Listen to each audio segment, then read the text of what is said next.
welcome to another episode of Let's Talk ASPM. Let's Talk Application Security Posture Management. I'm your host, Lingaraj Patil, and I'm delighted to have Kiran Sharma, who is a Director of Cybersecurity and Privacy at Fintech. Kiran, welcome. Thanks, Raj. Thanks for having me on the show, and really appreciate the time and time that you've taken to introduce me as well. All right. Yeah, Kiran, I'm looking forward to, from my conversations with you, I was really impressed with the way you are running the product security and application security program. So in this episode, we are going to focus specifically on that and learn a bit about your background here. So Kiran, can you tell me a bit about your background? I know you're at a fintech. You come with a lot of experience before from the financial industry. What attracted you to that industry and to the role that you are in right now? Definitely, Raj. My interesting into cybersecurity has always been in a different sense, right? So I started my career as an IT specialist in 2007, 2008, where my role primarily was fixing laptops, like any other IT specialist in the IT domain.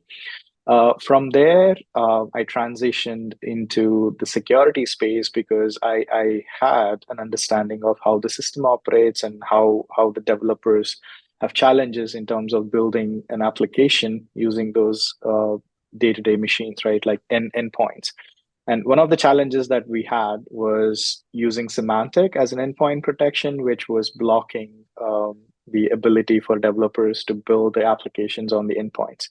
And that's how my journey into cybersecurity started. And that was an initial in 2009, where I worked with a couple of others to establish an AppSec program at a previous organization. And the organization was into basically building the models for credit scores. And I had an introduction to security there. Overall, I have around 16 years of experience in cybersecurity and data privacy.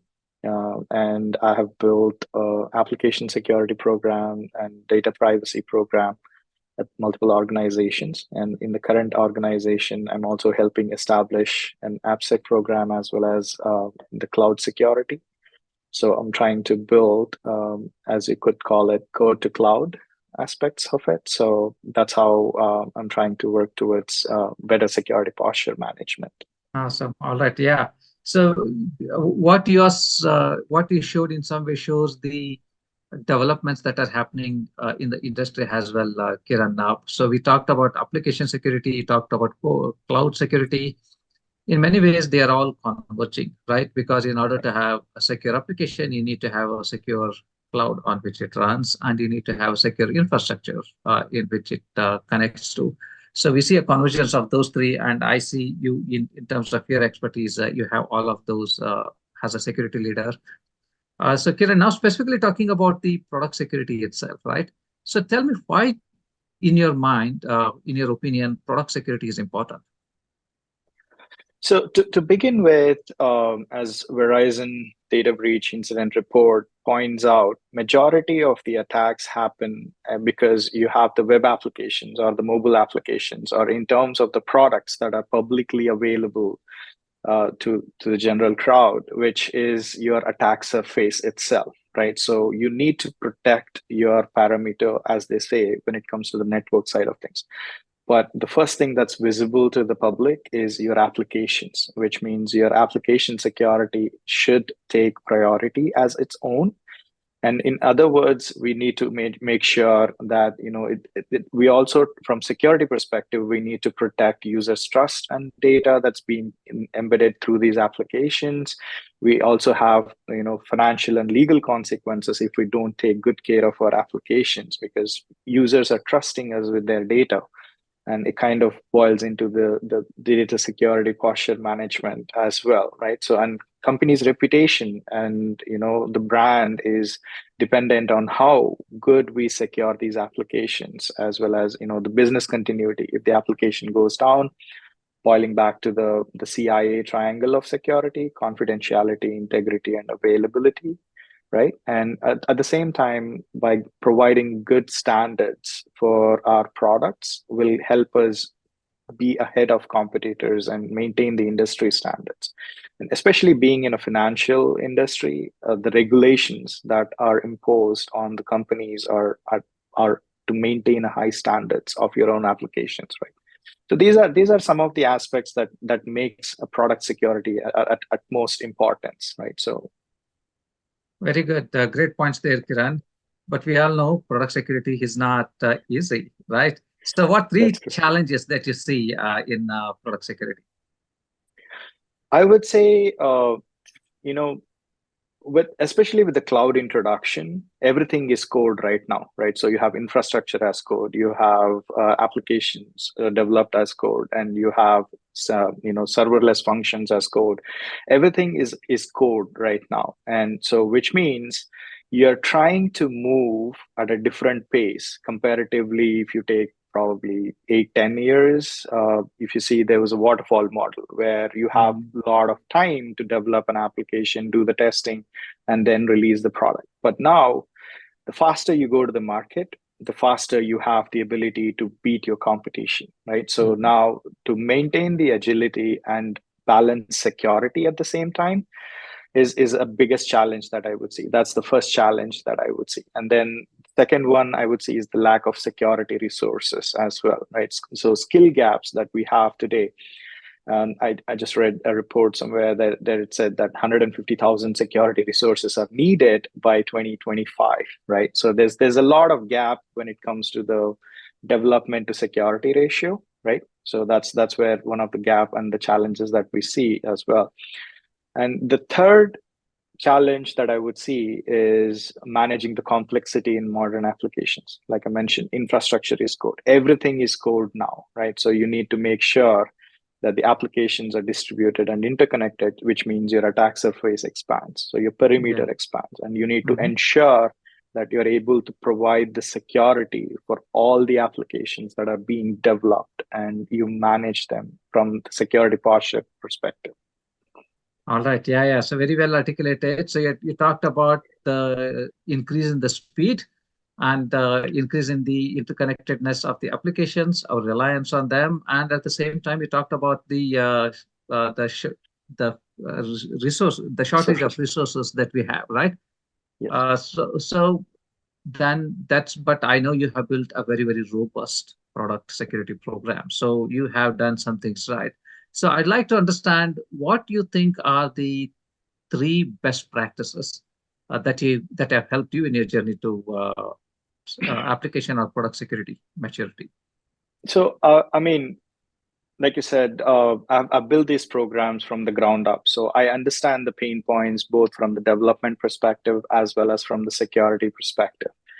So one of the challenges we see is we have multiple scanners where they throw a lot of vulnerabilities at both security and the development teams, right? So now, as a security individual, it's your responsibility to make sure that you're not giving false positives to the developers. You have to ensure that you're giving the right set of vulnerabilities for the development teams to remediate, which means that the first primary best practice is to understand your own code and help the developers understand what vulnerabilities are coming from these codes. So not to simplify it a lot, but if you were to divide it, the application security program, into two aspects. One of them is the vulnerabilities coming from the open source that's being used as part of your code development. And the second part is the code written by your own developers. Now, the first part of it is where the vulnerabilities coming from the open source libraries. There's nothing much you could do other than upgrading the libraries, right? So that's the best part that you could do with the open source libraries. And if you look at it, 80% of the code today is open source. So what we did, or what generally the idea is, to give that information without complicating things to the development teams. So they need to know what version of library they are using, and what application those libraries are being used, and what version they need to upgrade to. That kind of resolves 80% of your security vulnerability issue, right? That's so amazing. if you could automate that process and say, hey, you're using this library, go to this library, you're safe and secure, right? And continue that process in a way that it becomes a second habit for the development teams. So they know Right. exactly what needs to be done. So when you take care of the 80% of the problem by just 3 lines, Mm. now the 20% of the problem becomes much more achievable, right? So Right. the best practice is to give the information that is digestible, that's Yeah. more understandable by the development teams. So I would say start with that, which is basically giving them the ability to remediate the issues without complicating and throwing jargons at them, right? So Yeah. that's one part. And the Yeah. second part is building the security champions in each team, right? Mm. Like I said, we have a skill gap, which means you cannot deal with the number of application teams that are available in each company. So you build a security champion in each team and provide the training, necessary training, and educate them on a regular basis so that they are aware of what's happening. And they could be your champions to help develop secure code, right? That's the second best practice. And the third best practice is adapt DevSecOps approach, which is not a new thing, but at the same time, you shift left as much as you can or shift smart. Basically, like I said, give the information that they need so that they could remediate faster, and building that governance layer, right? Like we have way too many security scanners these days. Now, gathering that information, building that posture, and having that governance layer, combining the data together, maintaining it in such a way that it's digestible by these teams, right? So having that governance layer over the whole security posture or the application security posture management will definitely help you. And that's where I kind of see some of the tools like ArmorCode making it more easy for us, because when we use a lot of scanners, the data is coming in different formats, different structure. You take that, you combine it, and you put it in a format that your developers can easily understand and remediate the issues faster. Now, just to give an example, we were able to, bring down the amount of vulnerabilities from close to 6,000 plus to much manageable in the number of tens, right? So Mm. you're way beyond like, oh, I have 6,000 vulnerabilities. I don't want to remediate all of those, to kind of, hey, I have 5 or 6 vulnerabilities that I can look at and remediate, right? So it becomes much more manageable because now you have that governance layer built, and now you're combining these vulnerabilities and you're giving them the information that they need to remediate, not the mumbo jumbo that these scanners throw at you, right? So Yeah, amazing, amazing. Just the impact that you just articulated there, Kiran. You talked about one, the challenge of the speed, the yeah, challenge of the growing applications, and then you talked about the vulnerabilities that come from various different scanners, how they can overwhelm you, right? And like you talked yeah, about how maybe 6,000 uh, vulnerabilities that you have, you can't obviously fix all of them. Development doesn't have the resources to do that. And then you talked about putting a layer, an independent governance and a management layer, which essentially aggregates all these vulnerabilities and vulnerability findings in one place, and then identifying the most important ones to fix, going almost from 6,000 down to 6. I'm like, that's the huge reduction in terms of the security debt.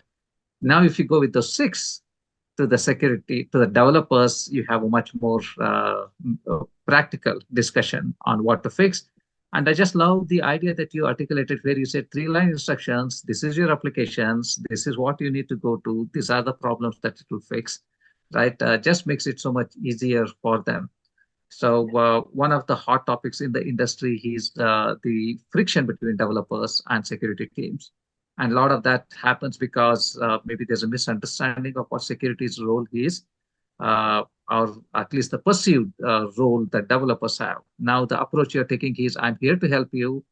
Let me tell you the few that needs to be fixed, and this is how you could fix it, right? So you're making it that much more easier for them to fix.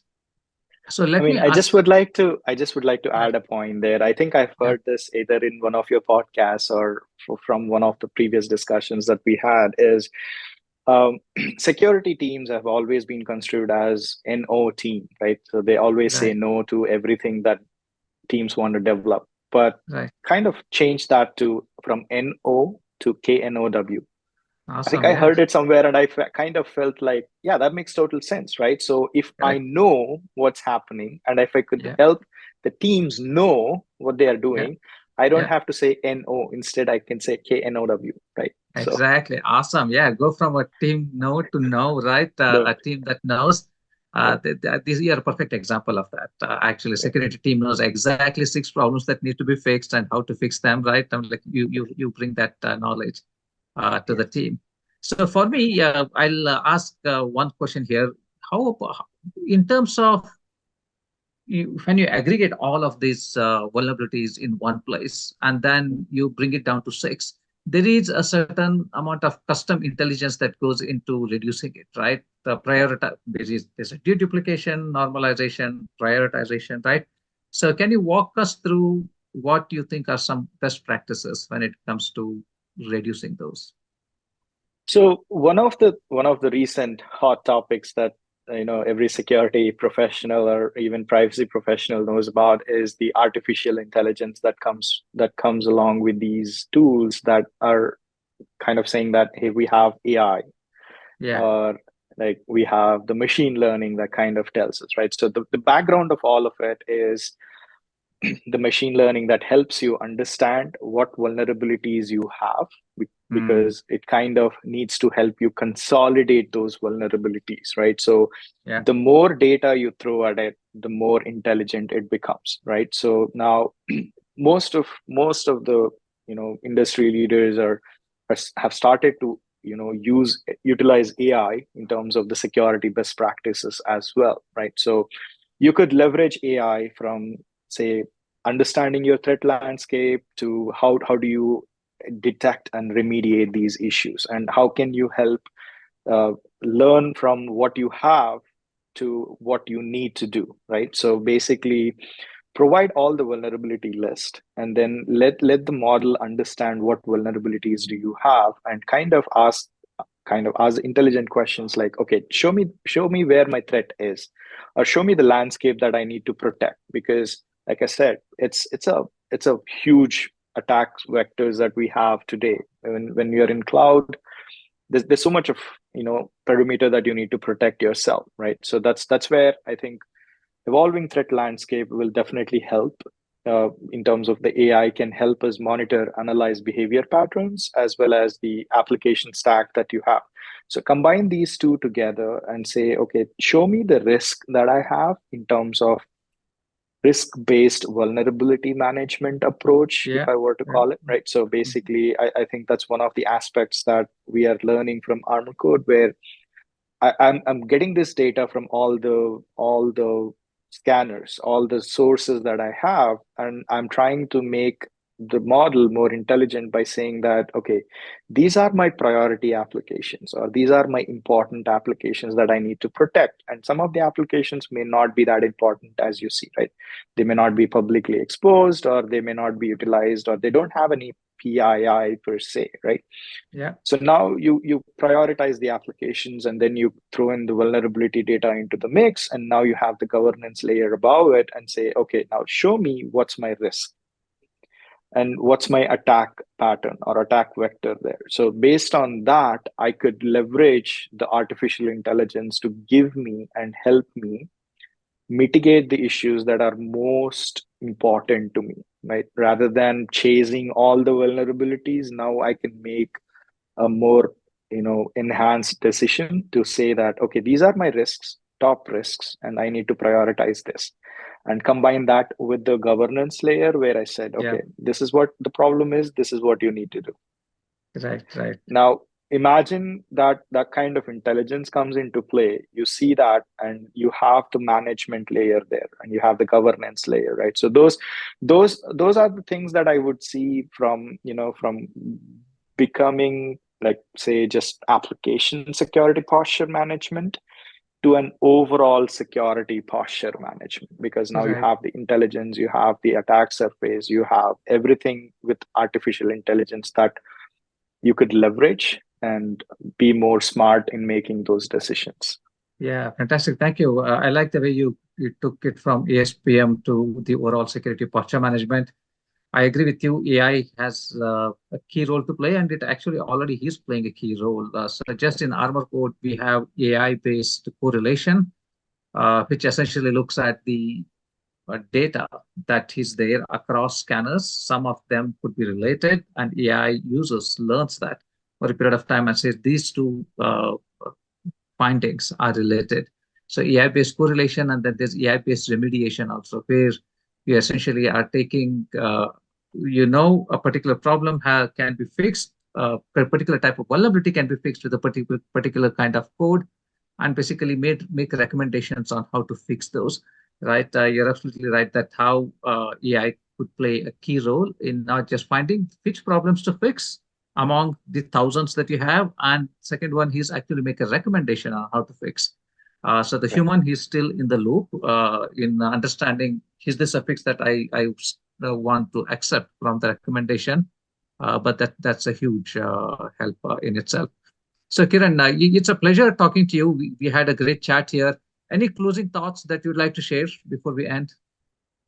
No, it was pleasure to talk to you, Raj, as well as always. So I'm glad that I was able to share my expertise and the process that we have gone through and the pain points that industry is facing at the same time as we are, right? So I just would like to say that, don't look at the changes that are happening in terms of the AI landscape. Look at it from a perspective of how AI can help you reduce the workload that security has today, right? Because it can help you with scaling security for microservices. It can help you automating some of the vulnerability detection and remediation as well.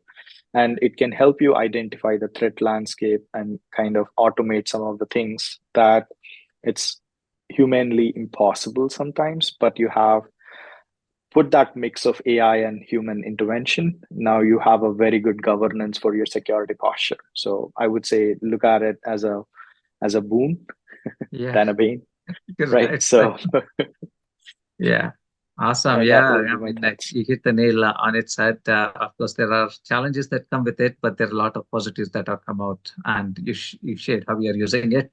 Kiran, pleasure chatting with you, and we'll meet up again and continue the conversation. Thanks, Raj. Thanks for having me here. Have a great All day right. ahead.